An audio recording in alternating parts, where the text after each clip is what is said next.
Hello everyone, আপনাদের সবাইকে স্বাগত জানাই আপনাদের সবার প্রিয় চ্যানেল ক্যান্সার টেনে।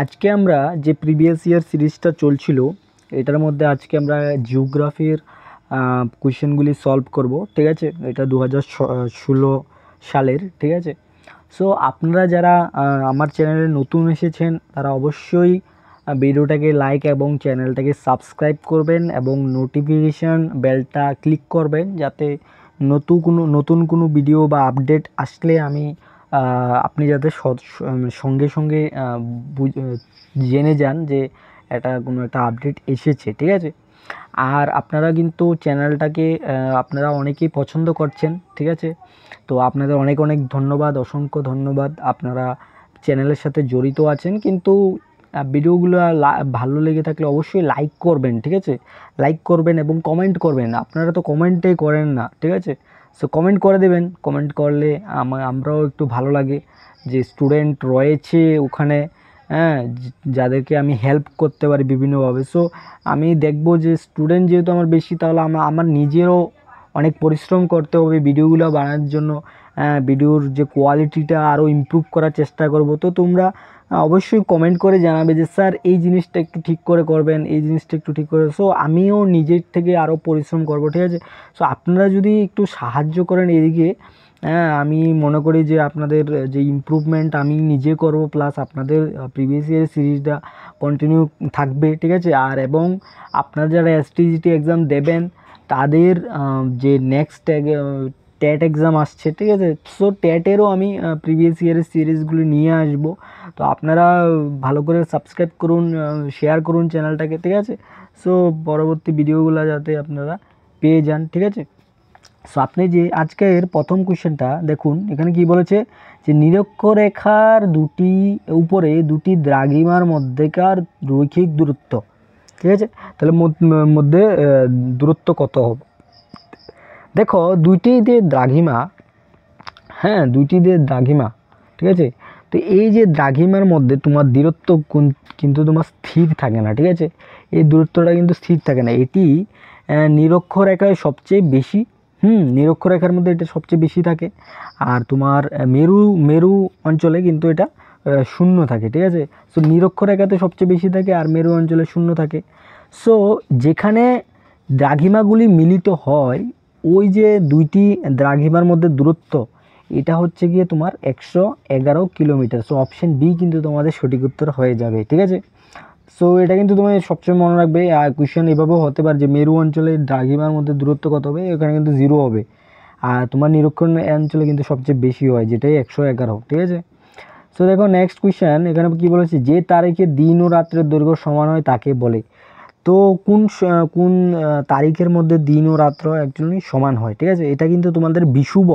ঠিক আছে, বিষুবতে তোমাদের দিন ও রাত্রের দৈর্ঘ্য সমান হয়। কেন? কারণ যখন সূর্য পৃথিবীর নিরক্ষ রেখায় ঠিক উপরে থাকে। ঠিক আছে, পৃথিবীর যে নিরক্ষরেখা আছে, ঠিক আছে, ওই নিরক্ষরেখার উপরে যখন সূর্য থাকে, ঠিক আছে, সো ফলে সব অক্ষাংশে দিন ও রাত্রের যে দৈর্ঘ্যটা এটা সমান হয়। ঠিক আছে, সো এটা বিষুব রেখা কিন্তু তোমাদের সঠিক উত্তর হয়ে যাবে। ঠিক আছে, সো নেক্সট দেখো, নেক্সট কোয়েশ্চেনে কি বলেছে যে সমুদ্রতল এক প্রকার শিলা দ্বারা গঠিত। তো সমুদ্রতল এক প্রকার কোন শিলা দ্বারা গঠিত? গ্রানাইট, চুনাপাথর আর বাসাল্ট। তো বাসাল্ট দ্বারা কিন্তু সমুদ্রের যে তলটা আছে এটা গঠিত হয়ে থাকে।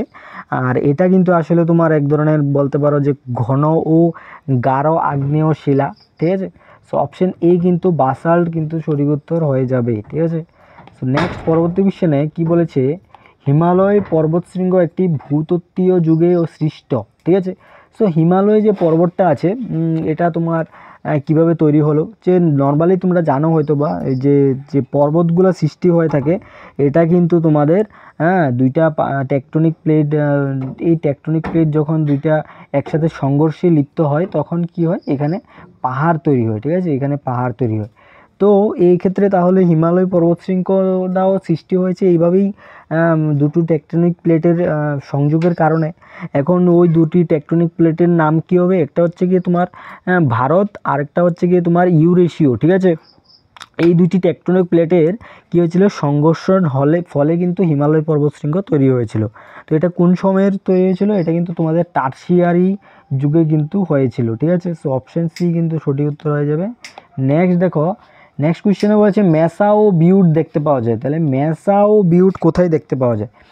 সো মেসা ও বিউট এটা কি, এটা হচ্ছে গিয়ে তোমাদের ভূমিরূপ, ঠিক আছে, এক ধরনের মানে ভূমির মতনই দেখতে, যা ক্ষয় ও উন্মোচন প্রক্রিয়ার মাধ্যমে তৈরি হয়েছে, ঠিক আছে। এগুলি অ্যাকচুয়ালি মূলত তোমার একটি বড় মালভূমির অবশিষ্ট অংশ, ঠিক আছে, আর যা অ্যাকচুয়ালি তোমার বায়ু ও জলের দ্বারা বাহিত হয়ে গুরুতরভাবে ক্ষয়প্রাপ্ত হয়েছে, ঠিক আছে। সো এই যে প্রক্রিয়াটি, এটা কিন্তু একটা তোমার বিচ্ছিন্ন মালভূমি কিন্তু সৃষ্টি করে, ঠিক আছে। সো অপশন সি কিন্তু তোমাদের সঠিক উত্তর হয়ে যাবে। নেক্সট দেখো, পরবর্তী কোয়েশ্চনে বলেছে নগ্নীভবন প্রক্রিয়ার প্রথম পর্যায়টি হলো। তো নগ্নীভবন প্রক্রিয়াটি অ্যাকচুয়ালি, নগ্নীভবন কি, এখানে নগ্নীভবন হচ্ছে গিয়ে তোমার পৃথিবীর পৃষ্ঠকে ক্ষয় করার সামগ্রিক প্রক্রিয়া, ঠিক আছে। তো পৃথিবীর পৃষ্ঠকে তুমি যদি ক্ষয় করার একটি সামগ্রিক প্রক্রিয়া, আর এর মধ্যে তোমার কয়েকটি ধারাবাহিক ধাপ আছে। ওই ধাপগুলির মধ্যে প্রথম ধাপটা, এটা হচ্ছে গিয়ে আবহ বিকার, ঠিক আছে। আবহ বিকারের মাধ্যমে তোমার নগ্নীভবন প্রক্রিয়াটার প্রথম স্টেপ, ঠিক আছে। নেক্সট দেখো, পরবর্তী কোয়েশ্চেনে কী বলেছে, এই প্রকার হ্রদের উৎপত্তি নদীর বাঁকের সঙ্গে সম্পর্কিত। তো কোন প্রকার নদী, এটা কিন্তু তোমাদের অর্শক্ষুরাকৃতি কিন্তু, ঠিক আছে। তো এটা কিন্তু তোমরা জানো যে অর্শক্ষুরাকৃতি, এটা হয়তো বা তোমরা শুনেছো ইউ আকৃতি, ঠিক আছে। হর্সের পায়ের নিচে এক ধরনের লোহার খুর থাকে, ওটার মতন দেখতে, ঠিক আছে। তো তোমরা জানো যে নদীর বাঁকগুলো এইভাবেই থাকে, ঠিক আছে, এইভাবে থাকে, এভাবে থাকে। তো এই যে অর্শক্ষুরাকৃতির হ্রদ রয়েছে, এটা কিন্তু উৎপত্তি হয় কিভাবে, এটা নদীর বাঁকের সঙ্গে সম্পর্কিত, কিন্তু নদীর বাঁকের কারণেই কিন্তু তৈরি হয়। এটা তোমার আমি যদি আরও সুন্দরভাবে এটাকে এক্সপ্লেন করি, এটা হচ্ছে গিয়ে তোমার একটি ইউ আকৃতির জলাশয়, ঠিক আছে। এটা কিন্তু একটি নদীর প্রশস্ত বাঁক, ঠিক আছে। সো প্রধান স্রোত থেকে বিচ্ছিন্ন হয়ে একটি স্বতন্ত্র হ্রদ তৈরি করে, ঠিক আছে। সো এখানে একটা হ্রদ তৈরি হয়েছে। সো অপশন এই কিন্তু তোমাদের সঠিক উত্তর হয়ে যাবে। নেক্সট পরবর্তী কোশ্চেনে বলেছে যে অনুদৈর্ঘ্য বালোয়ারি নামে পরিচিত, অনুদৈর্ঘ্য বালোয়ারি, ঠিক আছে। সো এখন অনুদৈর্ঘ্য বালোয়ারি নামে পরিচিত কোনটা?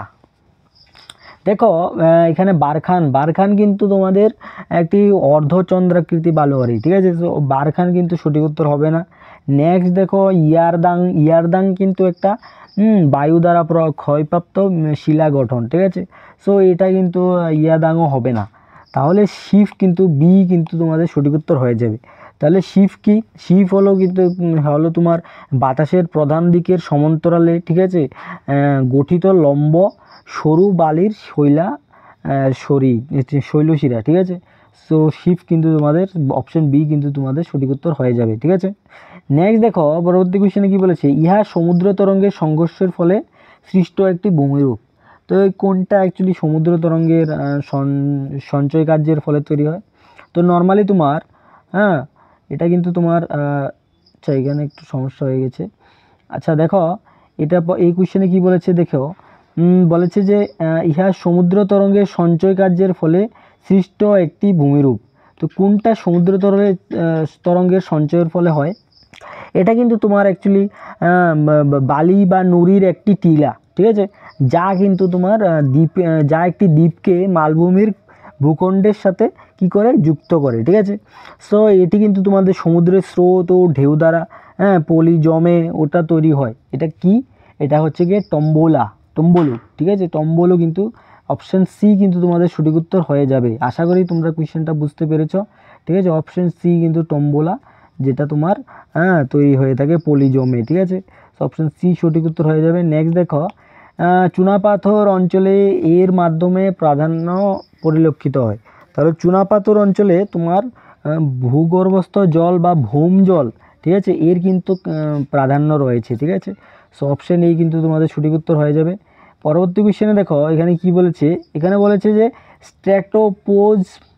স্ট্র্যাটোপোজ এদের মধ্যবর্তী স্থানে, মানে কোন দুইটা স্তরের মধ্যবর্তী স্থানে স্ট্র্যাটোপোজ দেখা যায়, ঠিক আছে, বা অবস্থান করে। তো স্ট্র্যাটোপোজ কি, এটা কিন্তু তোমার স্ট্র্যাটোস্ফিয়ার আর মেসোস্ফিয়ারের মধ্যে, ঠিক আছে, এই দুইটা স্ফিয়ারের মধ্যে যে একটা মধ্যবর্তী স্থান, মধ্যবর্তী একটা বেরিয়ার, ঠিক আছে, ওই বেরিয়ারটার নাম হচ্ছে গিয়ে তোমাদের স্ট্র্যাটোপোজ, ঠিক আছে। সো এটা কিন্তু অপশন বি কিন্তু তোমাদের সঠিক উত্তর হয়ে যাবে। নেক্সট পরবর্তী কোয়েশ্চেনে দেখো, এটি একটি নিষ্ক্রিয় গ্যাস, তো কোনটা নিষ্ক্রিয় গ্যাস হবে? তো দেখো তোমাদের বায়ুমণ্ডলের মধ্যে কিন্তু অক্সিজেনের পরিমাণ কিন্তু রয়েছে, ঠিক আছে, আর মিথেনের পরিমাণও রয়েছে। সো মিথেন নর্মালি ওই যে জৈব সার তৈরি করা হয় ওখান থেকে দেখা যায়, ঠিক আছে, মিথেন। এবং অক্সিজেন গ্যাস কিন্তু তোমাদের নর্মালি আমরা যে ইনহেল করি, হ্যাঁ, ওই অক্সিজেন গ্যাসের মাধ্যমে। সো জ্যানন গ্যাস কিন্তু তোমাদের সঠিক উত্তর হয়ে যাবে। এখন নিষ্ক্রিয় গ্যাস বলতে কি? নিষ্ক্রিয় গ্যাস বলতে মানে ওই যে গ্যাসটা আছে ওটা কিন্তু সহজে রিয়েকশান করে না, ঠিক আছে। বাকি গ্যাসগুলি কিন্তু নর্মালি কোনো রিয়েকশানের মধ্যে অংশগ্রহণ করে, ঠিক আছে, রিয়েকশান করে নেয়, রিয়েকশান করে চেঞ্জ হয়ে যায়। হ্যাঁ, যেমন ধরো না, তোমার সাপোজ তুমি বায়ুতে কোনো একটা আপেল কেটে রেখে দিলে, ঠিক আছে, এটার কালার দেখবি একটু পরেই একটু মানে কেমন জানি একটা ব্রাউনিশ কালার হয়ে যাবে, ঠিক আছে। সো এটা কিন্তু বায়ুর দ্বারা, অক্সিজেনের দ্বারা কিন্তু হয়ে যাচ্ছে। সো অক্সিজেন দেখো এখানে রিয়েকশান করে নিয়েছে, ঠিক আছে। সো এই ধরনের রিয়েকশানের কারণে কিছু একটা চেঞ্জ দেখা যায়। কিন্তু জ্যানন কিন্তু এমন একটা গ্যাস, ঠিক আছে, জ্যানন এটা কিন্তু তোমাদের একটা নিষ্ক্রিয়, এটা কারোর সাথে বিক্রিয়া করে না, ঠিক আছে। সো এই জন্য একে বলা হয় নিষ্ক্রিয় গ্যাস বলা হয়, ঠিক আছে। সো জ্যানন কিন্তু অপশন সি কিন্তু তোমাদের সঠিক উত্তর হয়ে যাবে। নেক্সট দেখো, আপেক্ষিক আর্দ্রতা মাপা হয়। তাহলে আপেক্ষিক আর্দ্রতা বলতে মানে আর্দ্রতা আর কি, আর্দ্রতা বলতে কি, বায়ুমণ্ডলে তোমার জলীয় বাষ্প, ঠিক আছে, বাতাসের মধ্যে যদি জলীয় বাষ্পের পরিমাণ বেশি বেশি থাকে তাহলে আমি বলতে পারি যে ওই বায়ুটা আর্দ্রতা বেশি, ঠিক আছে। সো যেমন শীতকালে আর্দ্রতা বেশি থাকে, ঠিক আছে, বা ধরো না বর্ষাকালেও আর্দ্রতা বেশি থাকে বায়ুতে, কারণ বায়ুর মধ্যে জলীয় বাষ্পের পরিমাণ বেশি, ঠিক আছে, ওই সময়। সো এই যে পরিমাপটা, এটা কার সাথে মাপা হয়? এটা কিন্তু হাইগ্রোমিটার, অপশন এ এর মাধ্যমে কিন্তু মাপা হয়, ঠিক আছে। সো অ্যানিমোমিটার, তুমি বলতে পারো যে অ্যানিমোমিটার দিয়ে কী মাপা হয়? তাহলে অ্যানিমোমিটার দিয়ে তোমার বাতাসের গতি ও চাপ পরিমাপ করার জন্য ব্যবহার করা হয়। আর বেরিওমিটার মেনলি তোমার বায়ুর চাপ নির্ধারণ করার জন্য ব্যবহার করা। সো অপশন এ কিন্তু এই ক্ষেত্রে সঠিক উত্তর হয়ে যাবে। নেক্সট দেখো, এখানে বলেছে যে রেখা দ্বারা সমান বায়ু চাপ বিশিষ্ট স্থানকে যুক্ত করা হয় তাকে বলে। তাহলে সমান চাপযুক্ত কিছু স্থানকে যদি আমি একটা সরল রেখার মধ্যে, ঠিক আছে, এইভাবে সরল রেখার মধ্যে যদি আমি করি, ঠিক আছে, অন্তর্ভুক্ত করি, তাহলে এটাকে কি বলা হয়? এটাকে বলা হয় সমচাপ রেখা। অপশন সি কিন্তু তোমাদের সঠিক উত্তর হয়ে যাবে। তাহলে দেখো আইসোহাইড বা সমবর্ষণ রেখা, তাহলে কি হবে? তাহলে দেখো সমবর্ষণ রেখা হবে তোমার মানে ধরো না কোনো একটা অঞ্চলে যে অঞ্চলগুলোর মধ্যে বৃষ্টিপাত হয়ে থাকে, সেম বৃষ্টিপাত হচ্ছে, ধরো না 120 সেন্টিমিটার এখানে হলো, এখানে হলো, তো এদেরকে তুমি যদি একটা সরল রেখার মাধ্যমে করো, অন্তর্ভুক্ত করো, তাহলে যে রেখাটা পাবে এটা হচ্ছে কি তোমাদের সমবর্ষণ রেখা, ঠিক আছে। আর তোমার সমষ্ণ রেখা কোনটা হবে? সমষ্ণ রেখা হবে ধরো না কিছু একটা অঞ্চল আছে, ওই অঞ্চলগুলোর মধ্যে টেম্পারেচার সেম, ঠিক আছে। সো ওই সেম টেম্পারেচারের জায়গাগুলোকে যদি তুমি একটা লাইনের মধ্যে করো, তাহলে অন্তর্ভুক্ত করো, তাহলে যে রেখাটা পাবে ওটা হচ্ছে কি তোমাদের সমষ্ণ রেখা, ঠিক আছে। সো অপশন সি কিন্তু এক্ষেত্রে সঠিক উত্তর। নেক্সট দেখো, বলেছে পর্বতের অনুবাত ঢাল বলে, ঠিক আছে। তো পর্বতের অনুবাত ঢালে কি তৈরি হয় বা এটা কি, এটা দেখো, সাপোজ ধরো না এটা হচ্ছে কি একটা পাহাড়, ঠিক আছে, এটা হচ্ছে কি একটা পাহাড়। তো এই পাহাড়ের মধ্যে এই পাহাড়ের মধ্যে ধরো না এই সাইডটা এমন রয়েছে। তো এই পাহাড়ের মধ্যে এই জায়গাটা দিয়ে বাতাসগুলি আসছে, ঠিক আছে, এই বাতাসগুলি আসছে। তো আসার কারণে কি হচ্ছে, এখানে যখন বাতাসগুলি এইভাবে আসছে তখন তোমার এই জায়গার মধ্যে তোমার কি হচ্ছে, বলতে পারো যে এই জায়গার মধ্যে তোমার বৃষ্টিপাত যা আছে এদিকেই হয়ে যাচ্ছে, এদিকে কিন্তু হচ্ছে না, ঠিক আছে, এদিকে হচ্ছে না। সো এই যে জায়গাটা, এটা কি, এটা কিন্তু তোমাদের বৃষ্টির ছায় অঞ্চল, ঠিক আছে, বৃষ্টি কম হচ্ছে এখানে। আর এখানে কি, এখানে বৃষ্টি বেশি হচ্ছে, ঠিক আছে, কারণ বাতাসটা এদিক দিয়ে আসছে, আর বাতাসটা পাহাড়ের গা বেয়ে ওদিকে যেতে পারছে না, ঠিক আছে। তাহলে এটা হবে বৃষ্টির ছায় অঞ্চল আর এটা হবে বৃষ্টিবহুল অঞ্চল, ঠিক আছে। সো পর্বতের অনুবাদ ঢালে, পর্বতের অনুবাদ ঢাল কোনটা? এটা, ঠিক আছে। সো অনুবাদ ঢালে কোনটা হবে? অপশন বি কিন্তু বৃষ্টির ছায়া অঞ্চল তৈরি হবে পর্বতের অনুবাদ ঢালে। তাহলে পর্বতের প্রতিবাদ ও ঢালে যদি কোয়েশ্চেন আসে, এটাও তোমরা আনসার করতে পারো। তাহলে পর্বতের প্রতিবাদ ও ঢাল কোনটা? এটা, ঠিক আছে। সো এই যে ঢালটা, এটার মধ্যে কি বৃষ্টি তৈরি হবে, এটার মধ্যে হবে বৃষ্টি বহুল অঞ্চল হবে এটা, ঠিক আছে। তো অপশন কিন্তু ওই ক্ষেত্রে এই সঠিক উত্তর হয়ে যাবে, কিন্তু এখানে অনুবাদ ঢাল বলছে তাই অপশন বি সঠিক, ঠিক আছে। সো পরবর্তী কোশ্চেন আমরা চলে যাব, বলেছে উত্তর ভারতে মহাসাগরে স্রোতসমূহ প্রবাহিত হয়। তাহলে উত্তর ভারতের যে মহাসাগর রয়েছে ওই মহাসাগরের স্রোতগুলি কিভাবে প্রবাহিত হয়, এটা কিন্তু মেইনলি তোমার মৌসুমি বায়ু দ্বারা প্রবাহিত হয়ে থাকে, ঠিক আছে। সো অপশন সি কিন্তু এক্ষেত্রে সঠিক উত্তর হয়ে যাবে, ঠিক আছে। নেক্সট দেখো, শীতল ক্যানারি স্রোত এটি এই মহাদেশের উপকূল বরাবর প্রবাহিত হয়, ঠিক আছে। তো শীতল একটা ক্যানারি স্রোত আছে, ঠিক আছে। তো এই যে স্রোতটা এটা কিন্তু তোমাদের আফ্রিকা মহাদেশের উপকূল বরাবর প্রবাহিত হয়, ঠিক আছে। হ্যাঁ, এটা কিন্তু তোমাদের উত্তর পশ্চিম আফ্রিকার উপকূল বরাবর, হ্যাঁ, দক্ষিণ দিকে প্রবাহিত হয়ে থাকে, ঠিক আছে। সো অপশন এই কিন্তু এক্ষেত্রে সঠিক উত্তর হয়ে যাবে। নেক্সট দেখো পরবর্তী কোশ্চেনে কি বলেছে, কোশ্চেনে বলেছে যে মহাসাগরের শীতল স্রোত ও উষ্ণ স্রোতের মধ্যবর্তী সংযোগস্থলকে কি বলে। তাহলে দেখো মহাসাগরের মধ্যে নর্মালি তোমার শীতল স্রোত আর উষ্ণ স্রোতের মধ্যে যে মিলিত স্থল, ঠিক আছে, যেখানে মিলিত হচ্ছে, হ্যাঁ, এই দিক দিয়ে ধরো না শীতল স্তর আছে আর এই দিক দিয়ে ধরো না উষ্ণ স্তর আসছে। সো এখানে যেই জায়গাটা মিলিত হবে এই সংযোগস্থলটাকে কি বলে, এই সংযোগস্থলকে তোমার বলে তোমার হিমপ্রাচীর, ঠিক আছে, ঠিক আছে। সো অপশন সি কিন্তু তোমাদের সঠিক উত্তর হয়ে যাবে। তাহলে তুমি বলতে পারো যে স্যার শৈবাল সাগর কেন না। সো দেখো শৈবাল সাগর কি, শৈবাল সাগর অ্যাকচুয়ালি আটলান্টিক মহাসাগরে অবস্থিত একটি শৈবাল সাগর নামের একটা জায়গা আছে। তো এটাকে নাম দিয়েছে তারা শৈবালের সাগর, মানে ওই যে সমুদ্রের মধ্যে যে গ্রিন এলগিগুলা, হ্যাঁ, সবুজ সবুজ যে ভেসে থাকে জলের মধ্যে, তোমরা দেখেছো পুকুর টুকুরের মধ্যে দেখা যায় নর্মালি। তো ওই যে শৈবালটা, হ্যাঁ, ওটা কিন্তু সমুদ্রেও দেখা যায়। সো ওটাকে নাম দিয়েছে তারা আটলান্টিক মহাসাগরে যেটা আছে এটাকে শৈবাল সাগর বলেছে ওই জায়গাটাকে, ঠিক আছে। আর হিমরেখা, হিমরেখা হচ্ছে কি তোমাদের, হ্যাঁ, সাধারণত এটি একটা পর্বতের উচ্চতা, ঠিক আছে, যার উপরে তোমার সারা বছরেই তোমার কি হয় তুষারপাত হয়ে থাকে। সো এখানে কিন্তু হিমরেখা ওইটাকেই বলা হয়, ঠিক আছে। সো অপশন সি কিন্তু হিমপ্রাচীর এক্ষেত্রে সঠিক উত্তর হবে, ঠিক আছে। নেক্সট দেখো, নেক্সট কি বলছে, যখন যখন পৃথিবী ও চাঁদের মধ্যে সর্বাপেক্ষা কম, ঠিক আছে, সর্বাপেক্ষা কম কিন্তু এখানে সর্বাপেক্ষা কম হয় দূরত্ব, সেই স্থানকে কি বলে। তাহলে দেখো সাপোজ ধরো না, আচ্ছা আমি এখানে ধরো না এটা হচ্ছে কি পৃথিবী, ঠিক আছে। সো এটা পৃথিবী। তো দেখো চাঁদ কিন্তু পৃথিবীর মধ্যে, পৃথিবী আর চাঁদের মধ্যে যে ইয়েটা এটা কিন্তু গোলাকার না, ঠিক আছে। কিছু অংশে চাঁদ কাছে কাছে এসে পড়ে পৃথিবীর, আবার কিছু অংশে চাঁদ দূরে থাকে পৃথিবীর থেকে, ঠিক আছে। সো ধরনের এই জায়গার মধ্যে একবার চাঁদ আছে আর একবার জায়গার মধ্যে এই জায়গার থাকে, ঠিক আছে, চাঁদ। সো দেখো যখন চাঁদ, যখন চাঁদ তোমার, হ্যাঁ, দূরবর্তী স্থানে থাকবে, এই জায়গার মধ্যে থাকবে, তখন এই দূরবর্তী স্থানে থাকলে একে বলা হয় অ্যাপেগি, ঠিক আছে। তখন একে অ্যাপেগি বলা হয়, হ্যাঁ, অ্যাপোগিও বলা হয় অনেকে, আবার অ্যাপেগিও বলা হয়, ঠিক আছে। আর তোমার যখন চাঁদ আর পৃথিবীর মধ্যে দূরত্ব খুব কাছে হয়, দ্যাট মিনস এই দেখো এই চিত্রটার মধ্যে তোমরা বুঝতে পারছো যে এখানে অনেক কাছে রয়েছে, তো এটাকে বলে পেরেগি, ঠিক আছে, পেরেগি বলা হয় একে, ঠিক আছে। সো অপশন কিন্তু এখানে বলা আছে সবচেয়ে কম কোথায় দেখা যায় দূরত্ব। সো পেরেগি অপশন এই কিন্তু তোমাদের সঠিক উত্তর হয়ে যাবে। আশা করি কোশ্চেনটা বুঝতে পেরেছো, ঠিক আছে। নেক্সট এবং লাস্ট কোশ্চেন আজকের, বলেছে কোন স্থানে সকাল 9:30 মুখ্য জোয়ার হয়েছে, ঠিক আছে। তাহলে ওইখানে তোমার গৌণ জোয়ার হবে। তাহলে ওইখানে গৌণ জোয়ার কোন সময় হবে, দেখো নর্মালি তোমার দুটি পরপর পরপর তোমার জোয়ারের মধ্যে যে ব্যবধান এটা কত, এটা হচ্ছে কি তোমাদের 12 ঘন্টা, ঠিক আছে, 12 ঘন্টা 26 মিনিট, ঠিক আছে, 26 মিনিট। এখন সকাল 9:30টার সময় কি হয়েছে, তোমার 9:30টার সময় তোমার জোয়ারটা এসেছিল, ঠিক আছে।